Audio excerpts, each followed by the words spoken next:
How to use airplane mode on Monopoly Go. Now, what is an airplane mode on Monopoly Go? This is an actual glitch in which if you don't want the sequence, you should be able to reset it.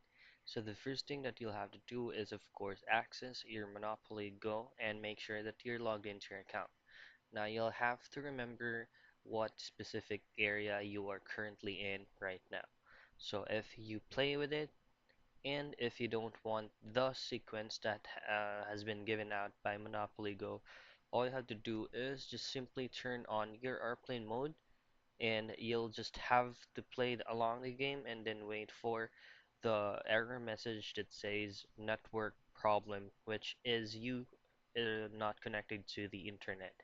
Now, once you don't have or once you don't like the sequence that has been given you out from Monopoly Go, all you have to do once you will receive that notification that you don't have the internet, just simply close your Monopoly Go account and just simply press and hold on your Monopoly Go app and go to the eye icon.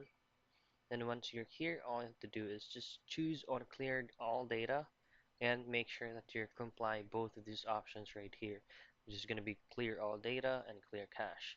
Now once everything is cleared, now simply just access your Monopoly Go account and you will be um, routed to the very first page of Monopoly Go in which you will be choosing your age and relogging into your account. Now, once you like that specific sequence, then all you just have to do is just turn off your airplane mode and you don't have to clear all data and cache from the Monopoly Go account. So that's it. It's how you use the APM or the airplane mode in Monopoly Go.